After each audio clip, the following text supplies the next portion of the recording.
I put the spotlight on your city. I put the spotlight on your city. See the superstars. Hollywood to Hollywood. Girl, you look good. Yeah, they hollering, baby. I keep modeling, baby. ATL Divas. I put the spotlight on your city. Carolina, Philly. I put the spotlight on your city.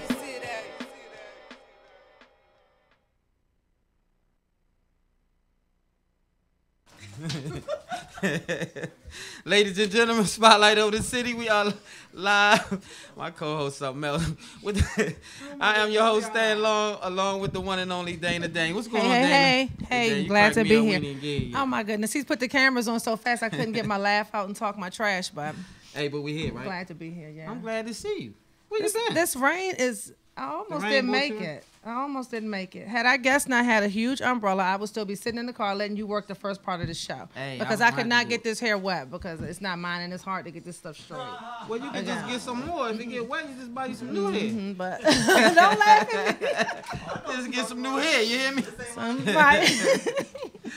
Shout out to you, Dana. I'm proud. I'm so happy to have you back with us because I missed you. You've been gone. I'm happy to be doing your here. thing, and so we celebrate the fact that you are out doing your thing. But we need you back here. So. I'm excited to be back. Like I'm glad I'm back. Like everything that I have going on now, it's like I have space. Like my Thursdays are open. I'm back, and if I'm not back for some reason, we know Sassy Ways is going to be here, and she's definitely going to hold it down.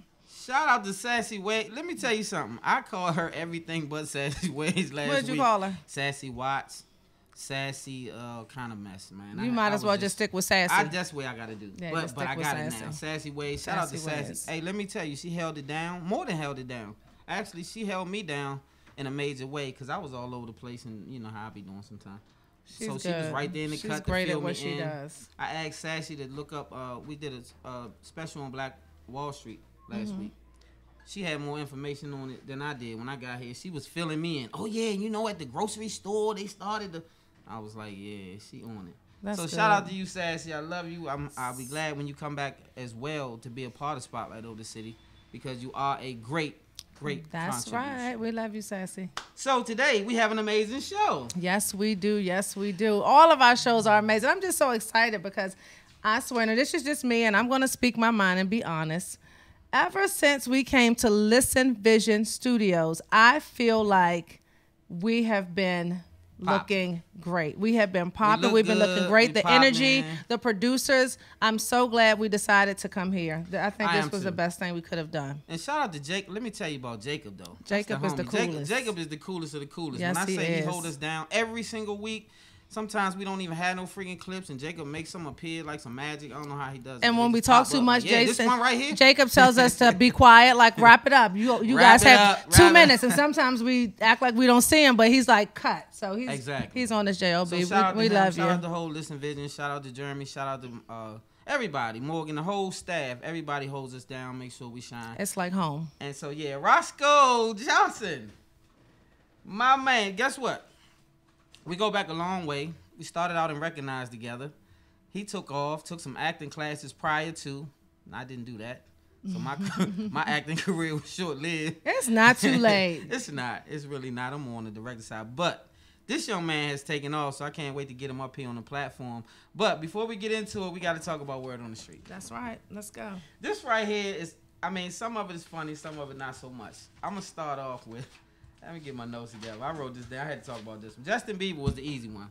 He's not being charged. I talked about it last week. So if you missed it, we thought he was going to be charged with hitting the paparazzi with his truck, leaving the church service. And he had counseled his whole tour situation and got a lot of other stuff, personal stuff going on that I don't really know about. But he wasn't charged. So it wasn't on purpose? No, it wasn't on purpose. Right. It looked like the paparazzi tried to get a ticket. Mm-hmm. And so even though he's not going to be able to be charged, I still think that the paparazzi guy probably tried to do a lawsuit or something. I forgot what they call it, but most of the time the rich people will settle just to hurry. But isn't that something how the paparazzi, they just take over, they just invade your privacy and do all of that, and then if you hit them, you're wrong. That's so unfair. You're definitely wrong. And so, you know, I was happy he didn't get charged because like I said, it looked like it was, I showed the video last week. It looked like the guy kind of stepped in front of the way, stepped right? over there to try to, and then he was like his neck, his back. Because he probably knew who was driving that car, so exactly. he's like, let me fall out and try to get it back.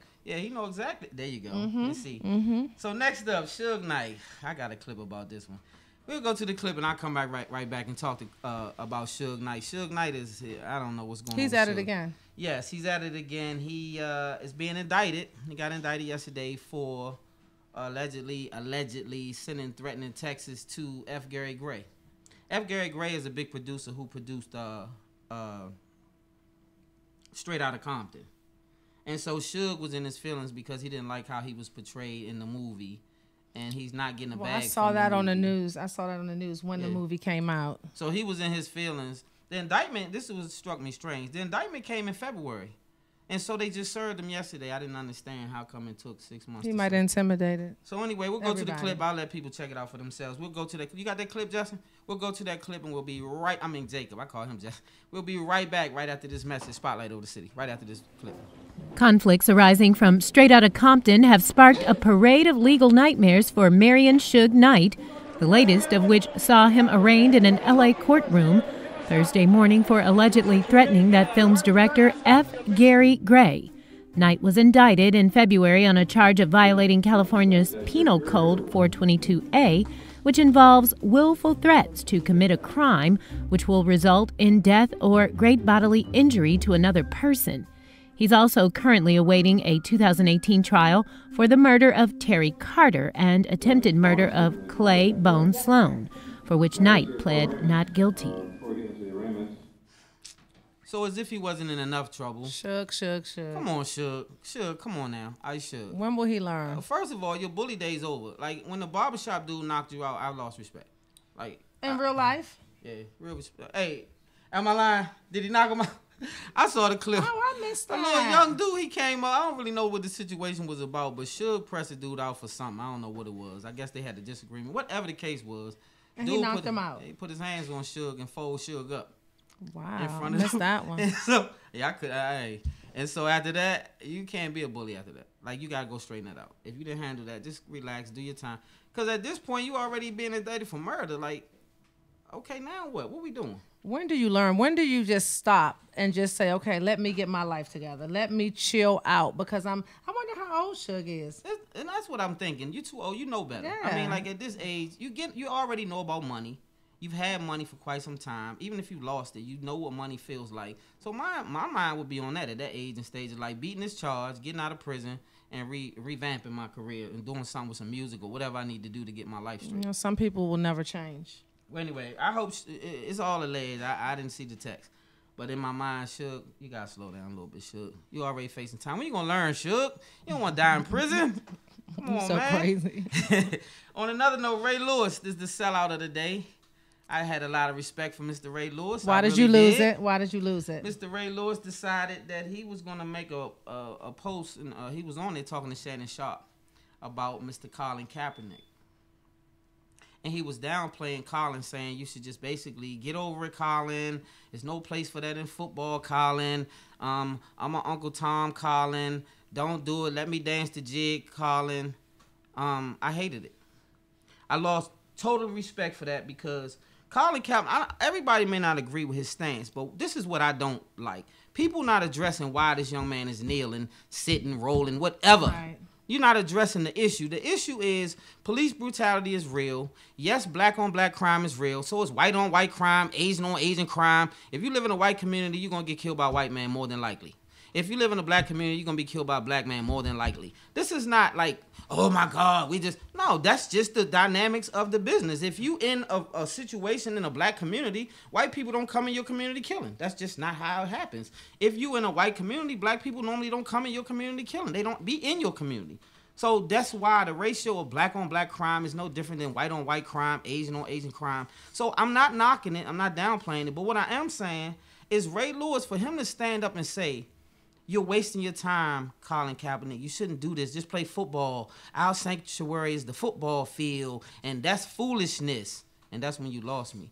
Oh, when well, you called it foolishness. Do you think so? I mean, yeah, I want your opinion. You my co-host. No, Come on, let's you air it know out I'm a little bit. gonna give it to you. Yeah, give it to me. I What you think? I don't think it's all bad with him saying that because, I mean, really, it is football. Like, okay, you feel the way you feel. Your views are your views are your views. That's just like if we go to work. If you have a 9-to-5 job, you go to work. You might not like your boss, but you're gonna hold that in. You're not gonna just keep doing dumb stuff at work in front of your boss because you feel the way you feel. Sometimes you just have to suppress how you feel for certain situations. Like you're there to play football. Leave your feelings, leave your beliefs off the field and play football. I just feel like it's a lot of extra attention, a lot of extra mess when he can just can it and play football. So I have to disagree. Kind of agree with Ray. I have to disagree. Okay, with so you had that right, and I respect you guys' opinion, but now this is what I see the difference in. If you had a problem with your boss, like if you had a problem with the person in the league or your supervisor, somebody who hired you, I get it, but that's not his problem. He still want to play football. If he wasn't who he was, him kneeling wouldn't matter. If he worked at General Motors, nobody cares if he kneeled. See, so that's what the power of it is. That's why he's using his power to actually get people to see the problem. It was never about him kneeling. Is that going to change anything? Is that going to... It's a worldwide attention getter. Everybody in the country knows about him kneeling and why he's kneeling. And the whole public is on board with it, whether it's this side or that side. It's being talked about in the media. That's why we media and we talk about it. So I don't agree. And now I guess we'll agree to disagree and move on. Right. But I really believe that he's a modern day hero to me for what he's doing because he knew he was going to take a hit in the NFL and he still decided to take a stance. And just like Muhammad Ali did, and just like a lot of other athletes use their power to do.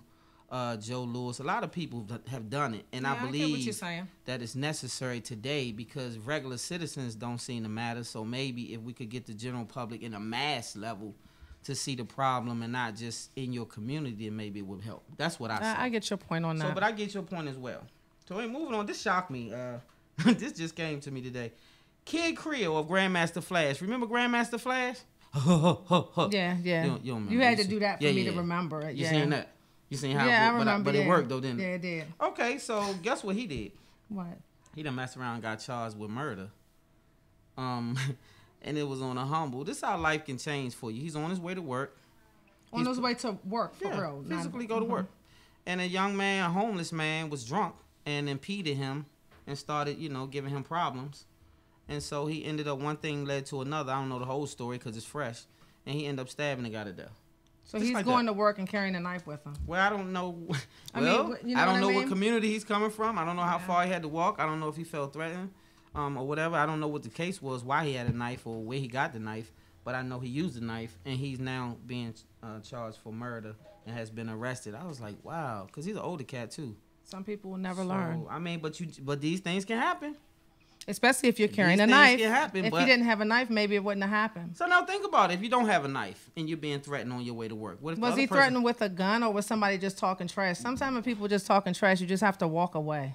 Walk away so used you to don't sound end up good in jail. Back in the day. Walking away, but the problem is when another person is not walking away on their mind.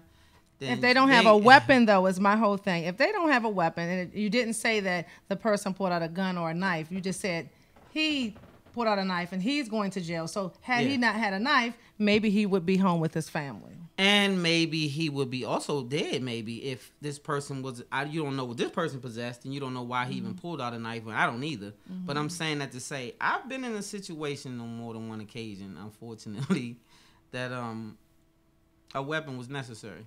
I'll just say that.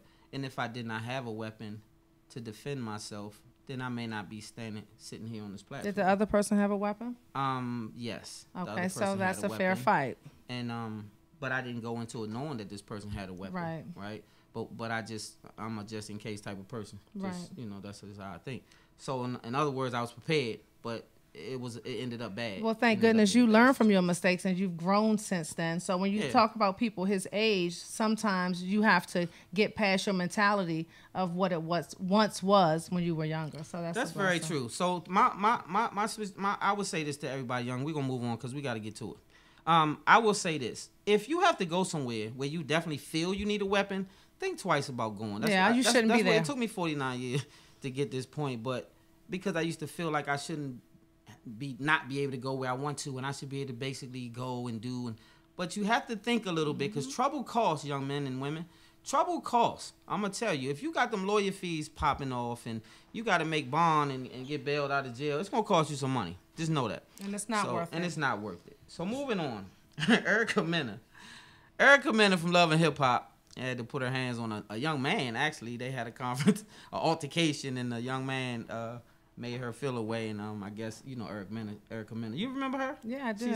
So I never understood how Bow Wow could even deal. I thought he was too soft for her from day one. Yeah, I remember. As a couple, I was surprised. Did that surprise you at all? No, because all of that stuff it's just a fluff. joke to me. Yeah, It's just a bunch of fluff. Mm-hmm.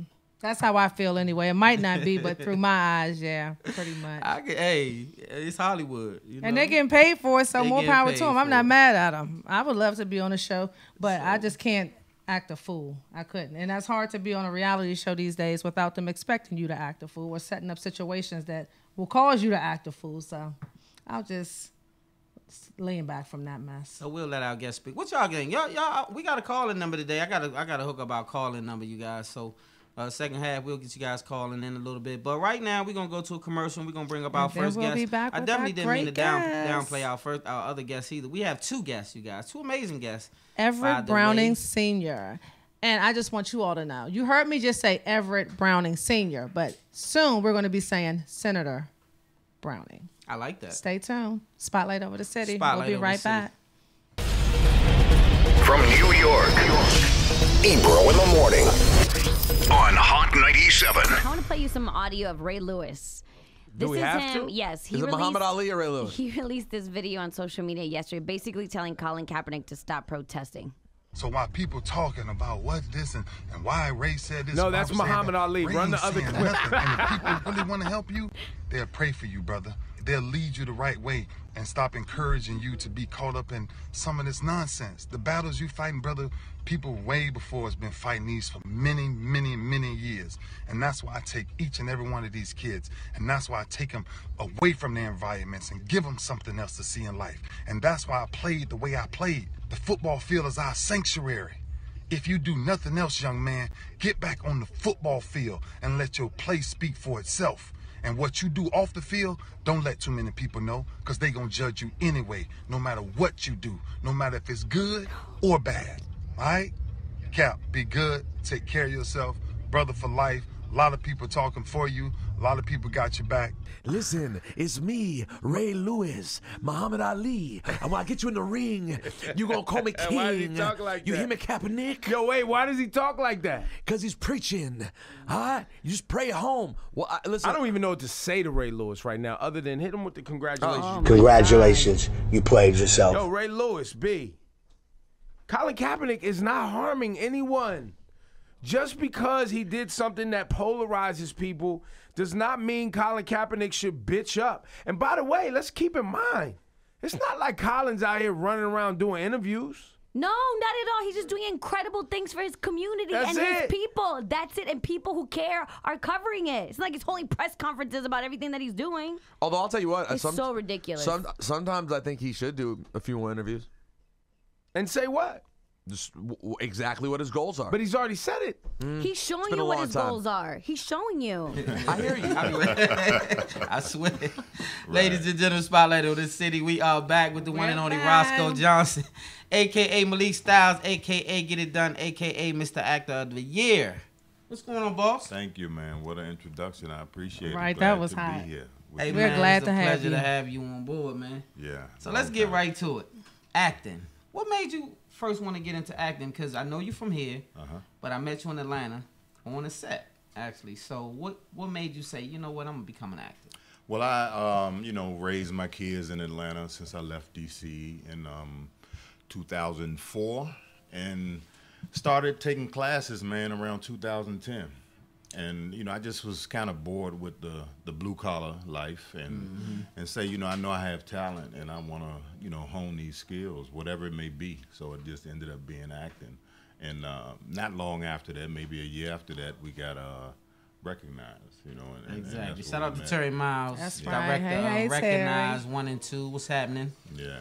So you just, I'm sorry, I didn't mean to cut you off. So you just woke up one day and said, I want to be an actor? Or Well, what made you I think I decide have to go that many path? talents, you know, but acting was definitely an easier entry. You know, I figure I can, Atlanta's blowing up. They're calling it Hollywood South now. So, you know, I said, I'm going to find me a class and just start taking classes. And ironically, a year later, you know, I was offered a role as Big Grip in Recognized. Oh, okay. Yeah. You played a good part too. It was a short-lived part. Short-lived. Yeah, they killed my man off. They killed me off in part two too. But you know, I mean, it was really still a good look because the movie actually was about my character. Yep. You know, and my girl ended up handling business at the end. So, yeah, I'm the one took it. I went and took it yeah, to handle yeah, that yeah. business. My man took it. I went and handled that for you, bro. Yeah, I appreciate it. So yeah, man, we had a great time on set. It was a great thing. Like Terry let me ad-lib my whole part. Yeah. So I thought that was cool. I didn't never even learn the script. I was down there for the premiere. Terry's a good friend of mine too. So we went down to Atlanta for the premiere and had a good time, a little after party and all that. Yeah. Were y'all there? Yeah. I didn't know you there. I know. You either. Yeah. It was we fun. It was together. nice. Yeah. Yep. It was So really nice. so after Recognize, I've seen a lot of your other accolades. Like, Yeah, I mean, you know, eventually I got an agent, you know, and that's something that I kind of didn't plan, man. It really did. I just stayed with it. And once I got representation, I mean, it just took off from there. The first thing I did was a show called Game of Silence. Game of Silence. On NBC. It was with Lorenz Tate and a few other big celebrities. But, you know, that right there was short-lived, too, because it was canceled one season. Yeah. So, you know, I thought it was going to be it still was a good look. It's I was NBC. going to say you did it. The opportunity, NBC, even you if know you what I'm just saying? had one shot on one of yeah. those episodes, it's a chance for one person to see you and say, I want him to be in this or that. And that's just as simple as that. Exactly. How long have you been acting? How many years now? 7, a little more than 7 years. And it's so funny that you said that. You said it was short-lived, but just think about it. I know some people that have been acting they've been in school, taking classes. They've been doing this I know they've been doing it for years and years and years, and they still haven't made it on a network yet. So that's still big. I mean, that's been a blessing. I mean, it's been about 9 networks so far. You know, it's been Fox, CW, OWN. You know, I just did an episode of Haves and Have-Nots recently. Oh, okay. A new show on VH1, Daytime Divas. There's another show coming. Oh, that's the one you were telling me about, Stan. Yeah, Daytime. I wasn't familiar with it until he told me about it. Yeah, it's another new show that's coming off the Marvel franchise. They're actually doing something for television called Heaven, and I just shot an episode of that as well. And I mean, it's been good, man. It's been good. So you've been working steady. Yeah, steady, and that's the goal. Being a working actor. Was it hard for you to get an agent, or you said it just kind of happened? How did it happen? Well, it kind of happened for me because the dean of the school that I was attending is called Actors Breakthrough, and you guys would know the dean as Uncle Mac on Greenleaf. That's Greg Allen Williams. So he basically started Allen Artists, a new agency, because it was hard for a lot of people to get representation in Atlanta because it's like 5 major agencies. So, you know, when he presented the opportunity, you know, I said, well, why not sign where I'm studying, you know? So would you tell people watching right now, if they're into acting or trying to break into acting, you need that? You definitely need representation. Most cases you got to audition for an agent, and of course if they don't see value in you, if they don't see they can make money off you, you're not getting it. It don't matter how much talent you think you have. So, you know, once you got representation, they do all the work. You just got to be prepared and ready, you know.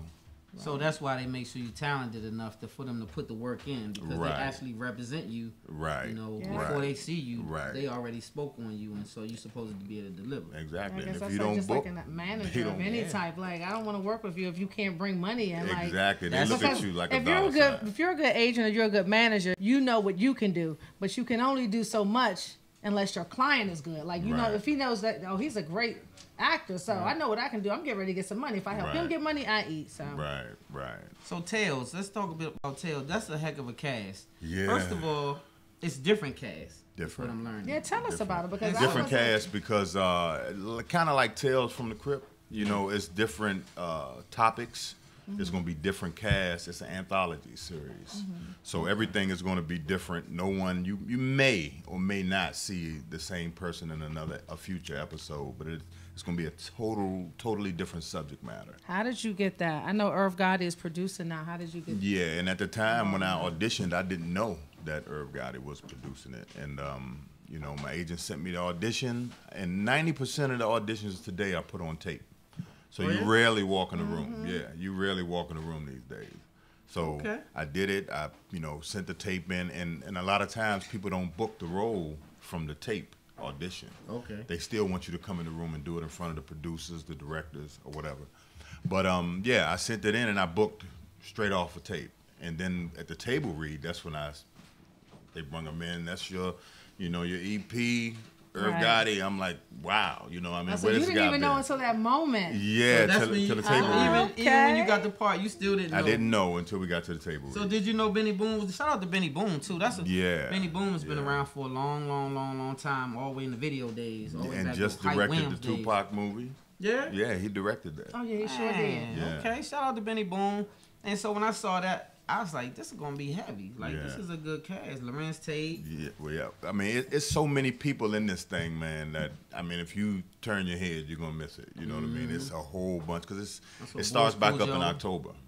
Okay. Yeah. So they got picked up for another season. Well, it's actually one season. He kind of split it up. He did 3 episodes. Okay. And BET wanted to do some other things. It's also going to be aired on Tidal, you know, on Jay-Z's. Oh, okay. Yeah, and it's going to be uncut on Tidal, because, you know, BET is only going to allow so much. Right. You know, but it's raw. So the raw dog gonna be on Tidal. Outtakes and everything. Yeah? Yeah. That's a big thing for you. Like, I'm proud of you, man, because like I said, I saw how, see, it was just something for me to do. Right. Like, honestly, I didn't take acting serious. Right. I got my part wasn't a major role, but it was a decent role in both movies. Of course, they killed me as well. But you took it serious. Like, I remember talking to you on set, and you was like, yeah, man, I'm taking acting classes. And I was like, for real? Because you was probably the only one right. on the whole movie set that was actually taking acting classes. Not that people wasn't taking it seriously. It's just that we wasn't taking classes. Right, You know? right, So I saw it helped you, too, because when you played Big Grip, you played Big Grip. Like, it was believable. Like, you know, it was like, yeah, he got some experience. You could see it. I mean, it was funny because Terry called me and he was like, man, look, I got a role for you, but you're going to have to die. I said, well, I don't mind dying to live. You know what I mean? It's going to give me some life. Exactly. You know? Exactly. So, Exactly. So shout out to Terry again, because that did kind of give us all some type it gave us a good look. He gave us them IMDb credit. Was it? IMDb, credits. So that was a plus. You know? Yeah, and it's like a cult classic, man. I mean, you can watch it on YouTube, the full movie. The full movie. It was in Red Box for quite some Did time. real But Django well. is holding Did it on. really Django, well in Red one of the Box. best independent films in Red Box ever. Exactly. One of the only independent. Actually, haven't been a whole lot. So so shout out to him for that. That was innovative. I have another question because I'm getting into acting too. I've been doing a little bit of stuff. Right. Like I had my first lead speaking role on TV One coming up September 11th. So I started taking acting classes for about a month, and then I stopped. And I'm going on auditions now, and I'm getting work slowly but surely. So do you think that it's imperative to take acting classes? Yes. Like I definitely should. Yes. I mean, even your A-list, B-list actors still do some kind of studying in some form. They may do workshops, or they may go back to a teacher that they studied under to continue to, stay sharp. Because it's always changing. So it's definitely, especially with new actors, though. I mean, you just you can't think, everybody thinks they can do this. You know what I mean? Until it's time to do this. Right. So, I mean, it's definitely imperative. And I guess I'm getting serious, so I'm like, okay, you know what? Yeah. I didn't expect to get that lead speaking role, but Right. And then afterwards, the director pulled me aside when it was a wrap for the day. She said, "You are great. Keep going." So I said, you know what? I really want to take it seriously. Like, I'm getting ready to do some stage acting. Thank you. So I'm definitely, especially from hearing you now, I'm getting ready to take I think you should, Dane. I'm proud of you. I see that you have the energy for it. Like, I don't know, you wear me out, make me tired looking at what you do. I know I'm doing so much. But it's good. Yeah, she runs around and got 50 projects and this and that. But and now, and you know, my mind is always on business, right? And with my stage play, I don't have my leading character. Like, my stage play is going to rock the nation. When I say nation, it's going on a national tour. I had a great meeting today, and I'm thinking about the husband, and I'm looking at your look like you would be perfect. So I just want to talk to you for a few minutes when this is over. Definitely. Spotlight of the City is the plug. Yeah, I'm just thinking like, Yeah. So real quick, because we got another guest, but I wanted to ask you a few more questions before you go. First of all, what's your short term when it comes to your goals in acting and the whole nine? What's your short term and then long term goal? Well, just continue to stay consistent with booking. You know, if it's co-star roles or whatever for now until the reoccurrings come, the movies come. I'm definitely going to tap into some commercials, you know, because all of this is like necessary. I'm even going to do some voiceover. So, but ultimately, when it's all said and done, I'm going to get behind the camera as well. That's what's up. Yeah. So that's your ultimate long term? Ultimate long term. Absolutely. I mean, not that I'm going to stop being in front of it, but I definitely want to. I'm a creative person. So, you know, being an artist, I got to let it all out, you know. Right. So when we first met, I seen the locks and stuff. Yeah. Next time I saw you, you had a regular haircut. So is this movie situation something that made you have to cut your hair and do? I struggled with that for a minute, but I cut it because I couldn't do like military roles and stuff like that. Right. So I didn't want to be put in a box. I mean, since I've cut my hair, I've played cops, you know, on Fox, on Sleepy Hollow. Right. You know, I was a police officer. Roles that I know I wouldn't have got. With the hair. Right. I saw you in the uniform. I was like, well, wait a minute. Yeah. And then I saw he was acting. I was like, okay, he just acting. Right. You know, real police. He didn't get police. Right. Because anybody who knows me. Right. But anybody who knows me, I'm so a little far away from being a law enforcement. Yeah. But it definitely helped tremendously, man. Just a week ago, I was on set of a new show that's coming to the CW network called Valor. And it's a military-based show. I play a retired military guy. So, I mean, just to be able to do the things that I've done so far, that's pretty tough. More than half of it I couldn't do if I had the hair, sadly. Yeah. But it's the reality. It's the reality. And so he was big enough to say, okay, my career is bigger than my head yes, sir. now. Got to make the sacrifice. I can always grow it back if necessary. If necessary. Well, I like that, though. And they can always create that look as well, is what I'll tell people. They can't hide the hair, but they can create that look. If they want me to have dreadlocks to the floor, they can do it, you know. Yeah, exactly. Weird. Yeah.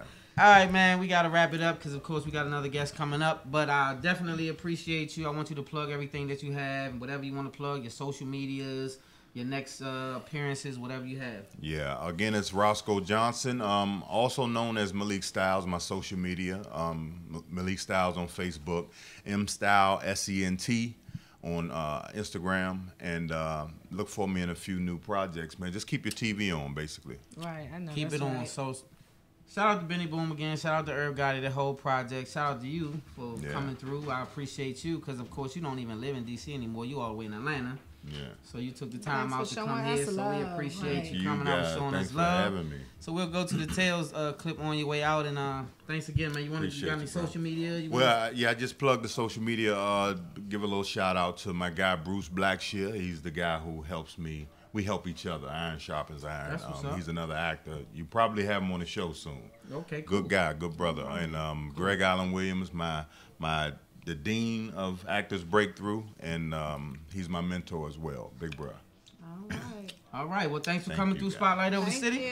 Thank you. And she's gonna definitely want to get in. She's definitely want to get some information from you because she's the next superstar. Yes. Thank you. Spotlight Over the City. We'll be right back after this clip from Tales. Don't you go anywhere.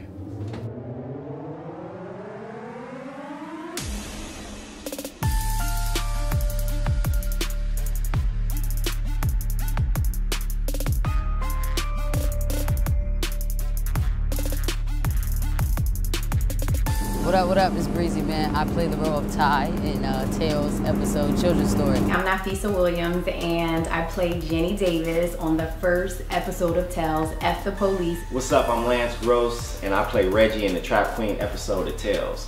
Hi, my name is Jennifer Freeman. I play Ashley Santone on Story to Tell. Very different from the last time people saw me as being like a child, a teenager.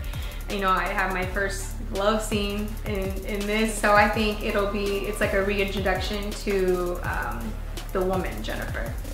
This is Woody McClain, and I'm playing Slim. My name is Michelle Hayden, and I play Leslie Vargas in Tales, a Cold Hearted episode. What's going on? My name is Christian Robinson. I play the role of Brendan Foster Jr., aka Little Tank, in the Cold Hearted episode of Tales. Hey, what's up? I'm Keith Powers, and I play Gutta. Our episode is kind of fun because it's like a law and order.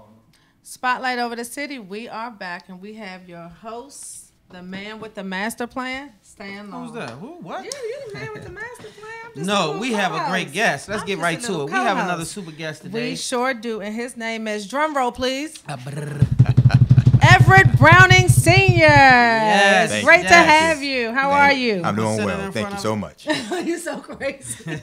It's great to have you. How you doing today? I'm blessed. I'm blessed to be here, and I thank you for the opportunity to be here and for all you're doing to being a voice for the community. It is our pleasure, and I want to thank you for walking to my car with that huge umbrella, because I might not be here. I might still be sitting in my car had you not had that umbrella. Yeah, because the host didn't have an umbrella. I'm appreciate sorry, I that. don't own an umbrella. I'm okay. sorry. I don't. Okay. I got hats. Can you introduce yourself to everyone of our viewers? Tell them who you are. My name is Everett Browning Sr. I'm a candidate for State Senate for Maryland, District 24, and that's Prince George's County. I'm retired U.S. Navy Chief Petty Officer. I'm an Iraq and Afghanistan war veteran. I'm currently a business owner. I'm the Vice President of the 100 Black Men of Prince George's County. I'm a father of 3 kids who are now out of college. And most importantly, I'm a community leader who realized that it was time for someone to step up. And just complaining on Facebook or complaining in the barbershop wasn't enough, that no one else was coming to save us, and that it was time for us to take control of our communities. Good God. I Because love it. guess what? Oh, That was my already first love it. question. I already like him already. My This is first what I'm question, talking guess about. what my first question was, Everett? My first question was, tell us about the mini size of Everett Browning Sr. And you just, I didn't even have to ask. Thank Right. you. Thank you, thank you, thank you. So tell everybody watching, what is your role? What do you do as being the Vice President of 100 Black Men of Prince George's County? Being over the mentoring program, my job is to design and implement the mentoring program for our kids in our community. A lot of times people talk about Prince George's County, as they should, as being one of the most affluent and educated communities for African Americans in the country. However, there are a lot of people who are struggling. And a lot of time, unfortunately, in black neighborhoods, even our household, we try to hide the bad stuff. We try to sweep it under the rugs and pretend that it doesn't exist. But unfortunately, our school system ranks near the bottom. We have the highest foreclosures in the state. Our crime rate is almost tripling this year. And so the focus is, and we pay the highest taxes of anybody in the state. Yes. So the question is, what do we do to make sure that 20 years from now, that Prince George's County is still a neighborhood where our kids and grandkids can grow up and be happy? How do we make sure that the only thing that we own is not just our homes and our cars, but that we own property and businesses, and that we have a say, not just a seat at the table, but a say at the table? I love it. I do too. I love it. I love it. I love it. I'm voting. Thank you.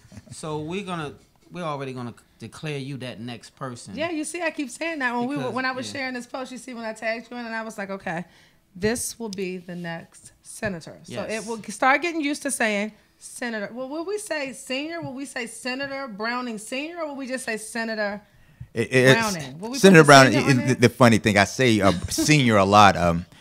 My father's name is Everett Browning, but we have different middle names. Okay. And so I put the senior in the end because I want to make sure that I'm identifying who I am, and at the same time, the proud legacy of him, my grandfather, and my son for the name.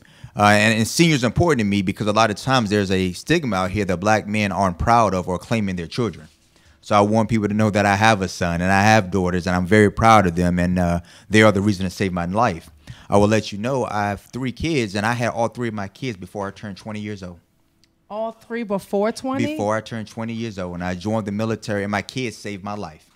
And I was a single parent for 7 years, raising my kids. Wow. And what that did for me was teach me responsibility, traveling around the world with my kids. And now, like I say, my kids are out of college. My youngest son is in law school now, and my daughters are in grad school.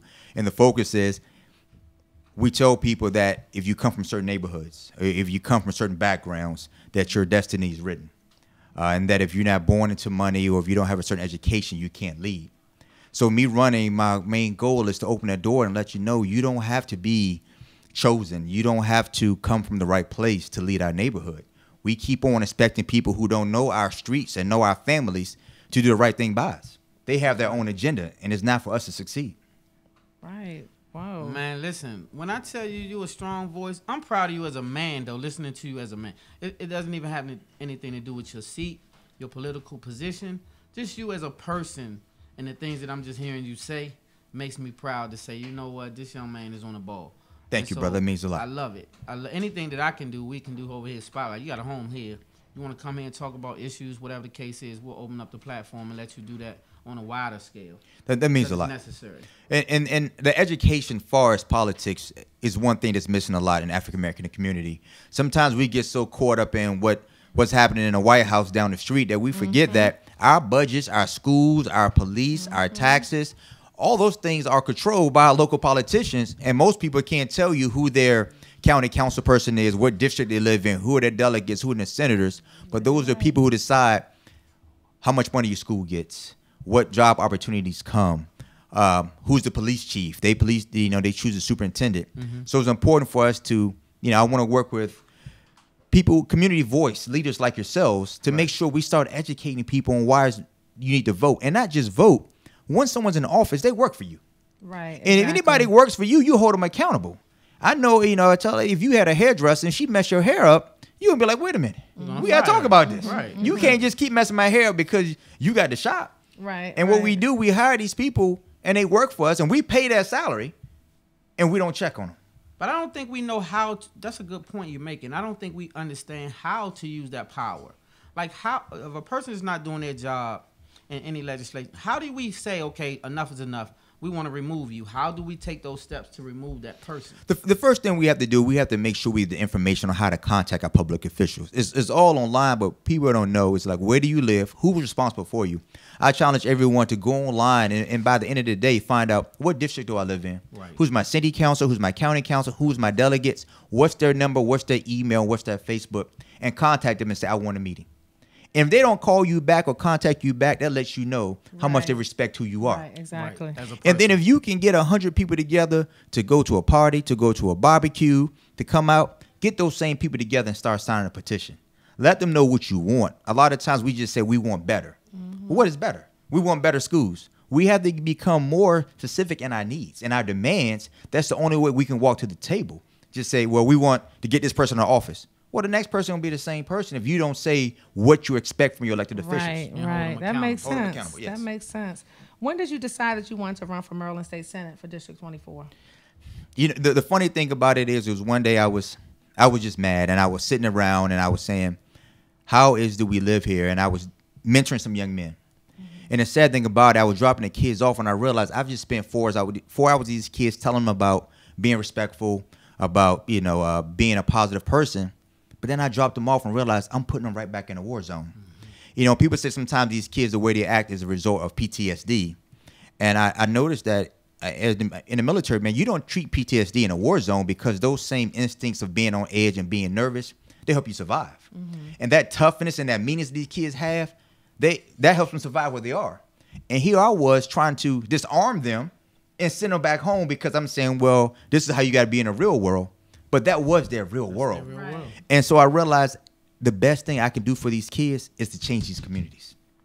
So that's when I decided it's time to step up. And so first thing I did, I tried to reach out to the current people. And they weren't interested in the communities. They just, if it didn't make money for them, if it didn't help them get reelected, they didn't care. That's right. They didn't even know about the problems. They didn't understand that the homeless shelters, there's so many elderly people in Prince George's County going to homeless shelters because the taxes go up, they're on fixed incomes, and they can't afford their homes. Yeah, or medication or anything. Medication or anything, and no one talks about those things because we flash them the MGM. We flash them the FBI's coming, and we don't worry about, well, we're going to build all these new residential homes, but knowing that the people who live there can't afford it. I mean, you guys know what happened in D.C. Yep. You see the gentrification. Community improving shouldn't mean that community changes colors. Yeah, and so that's what's definitely happening. That's in exactly DC. what's happening, and there's nothing wrong. I believe in being diverse, but I also believe in, like you say, community. A lot of these elderly people are being forced out of their homes because the taxes are being raised on their property because of what we call regentrification. Yes, and so it's by design. Anything 3 to 5 miles out from downtown is definitely going to happen to you. You know what I'm saying? It's built in. I'm in the real estate, so I understand that game, and they've been playing it for a while. But it's not just Washington D.C. It's every city in the United States is facing regentrification. Yes. And this is what they're doing. They're pushing you out. So when you want fixed income, you can't afford that house anymore. You can't at all. And I must admit, a lot of people, I became comfortable with my life. I was like, well, my kids aren't in that school system, so why should I care about it? My rent is paid, so why should I care about those who didn't? My mom was good, and I realized that was the selfishness of not realizing all those who sacrificed for me without even knowing me. Right. I think about my grandfather and the people who came before me. They knew working hard and sacrificing, they going to be rich, but they thought about down the line. Right. And so one of my main focuses, I call generational wealth, building that infrastructure of giving opportunities, not just giving jobs, but giving careers, to make sure that we don't tell a kid just because you ain't going to college, you're not going to be successful. Mm-hmm. I live in a neighborhood where I have a couple former NBA players and NFL players, but the biggest house on my block belongs to a plumber who owns his own plumber company.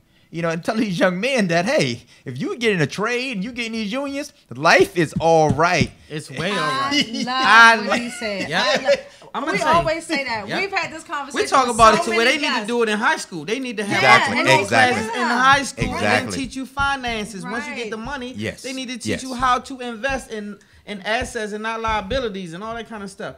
But I love what you're saying. Yeah, and like, I this think is parents, so necessary. Too. I think parents need to instill that in their kids, because I look at myself now. If I had parents that were like me, like I'm an entrepreneur, I don't want to work for anybody. So I talk to my nieces and nephews, because I don't have kids. I talk to my nieces and nephews about being an entrepreneur. I feel like parents should tell their kids at a young age, when you tell them to go to college, okay, push college, but also push in their minds that they can be creative, they can be business owners, they can be CEOs, they can be entrepreneurs. Teach them that at the same time. Some of them might say, I want to go to college. Some of them might say, I'm not built for college. And who knows? They might become a CEO before they leave high school. I just think the parents and the schools should start instilling those values in kids, that you can be successful, you can be happy without going to college. Not knocking college, but I didn't go to college and I'm good. My brother didn't go to college. He works for Bob Johnson. He's a regular contributor on CNBC. Yes. He's good. So I know a lot of people. Most of the people that are very wealthy and are CEOs that I know didn't go to college. Or either they dropped out of college or whatever. Not to say you shouldn't go. I'm not knocking college. But I'm not knocking. Yeah, I know. But I'm piggybacking off what you're saying, because if you do go to college, I believe you should have a purpose for college. Understand why you in school. Why are you there? If you don't understand that, you're going to work somewhere that you didn't go to school for. You're going to come out of school with a $200,000 debt, and you're going to be working somewhere trying to pay this debt. And you're not going to even be in the field that you went to school and I tell people, I tell people a lot of times that the stigma of went into the military, and out of the military, I was in the intel field, I was a cryptologist. And the thing I realized was, you got to grind with a purpose. And Wait. Go. Let's back up a little bit. Cryptologist. I apologize. What is a cryptologist? You need to break it down for me. I'm a little basic slow. Cryptologist, encryption and decryption. That's all it was. Making cool. code, breaking code. I apologize for that. Okay. No, you're good. And the funny thing about I'm honest enough to say I don't. And the thing about it was, I realized things like that comes easy to a lot of African Americans. We're always we figure things out fast. Right. Mm-hmm.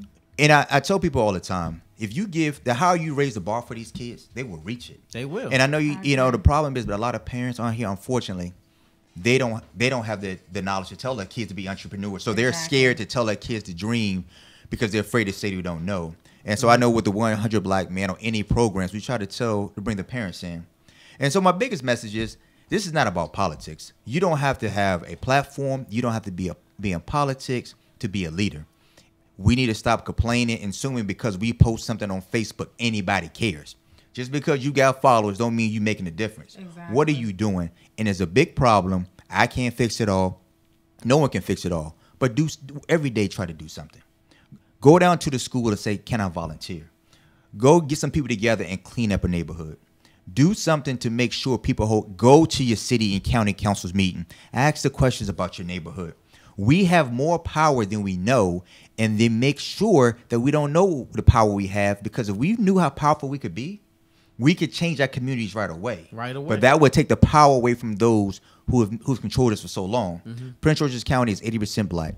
Our U.S. Senator, our U.S. Congressman are white. Our Chief of Police, our Chief of the Fire Department, the Senior State Senate, all white. The Superintendent of our school system, white.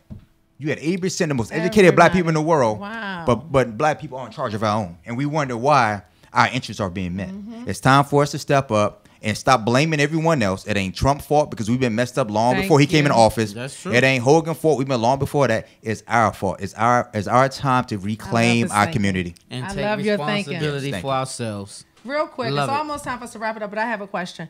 If you had to tell the world what makes Everett Browning Sr. the right candidate to run for? My biggest thing is accountability.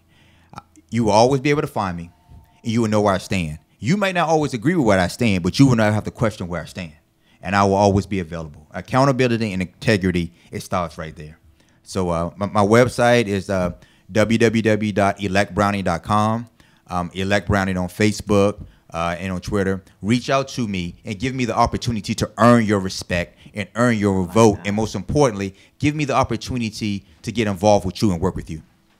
I like that. You made this interview When I easy. tell you this was, I love it. And we need, and let me say something. We got to get you back.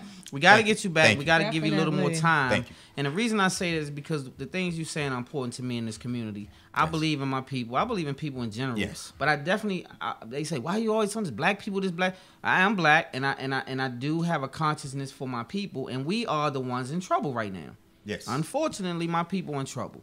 And so I'm trying to help. So anything that I can do, anytime we can lend a platform to you, sir, this is a platform that you can have. We're going to get the shirts, too. We're going he has some stuff coming up. Everything that we can use. Yeah, we got several events coming up. You can go to the website. We have a fundraiser coming up on the 18th of this month, Prince George's County at Keller Williams Preferred Properties. My birthday is Halloween, funny enough, so we're having a birthday bash the 28th at the Model Station golf course, which is only on a black golf course in the area. Yeah, so for me, it's all about supporting black businesses, getting behind them and getting involved. And like you say, brother, whether you in business and politics, we have to stop being apologetic about being black. We're so afraid if we talk about being proud of ourselves that somehow we're going to be pushed out. Or we have to make apologies. Apologies for everything that happens. And we really don't have to do that because it's no discredit to anybody else's race when you're proud of who you are. We're just trying to get ourselves out of the hole. We in a hole. This is our community. We've been designed to be put in a hole, and so it's only right that we talk about getting out. Yeah, we have a vote. You have to vote. Our voting numbers are so low. So when you go out, you talk to your people, ask them, are they registered to vote? When you guys have parties, let me know. I will bring people out to register people to vote at the front door. We got to get people registered to vote. That's the only way we're going to have a voice. Gotcha. I agree. Well, I feel like he should just wrap the show up. So on that note, we're gonna start calling him Senator, right? It's gonna be Senator. Right. This is the next Senator. We're gonna call him Senator Browning. He cares about the community. He cares about the people at large. So that's something that we haven't had in a while. We definitely embrace it. We need it. It's necessary. So you guys get out and vote. We're gonna have him back on, of course. This is necessary. And we'll put your contact information on our website. Thank you. Yes, and also you guys make sure you like our page, Spotlight Over the City page, and you can go there and we'll have more information on that page as well. Spotlight Over the City. So on that note, you guys, we got to wrap it up. We getting kicked out the building. Spotlight Over the City. Love hard, live good, God See you next first. Thursday, 7 o'clock. Spotlight Over the City. I put the spotlight on your city. I put the spotlight on your city. See the superstars. Hollywood to Hollywood. Girl, you look good. Yeah, they hollering, baby. I keep modeling, baby. ATLD. I put the spotlight on your city. Carolina, Philly.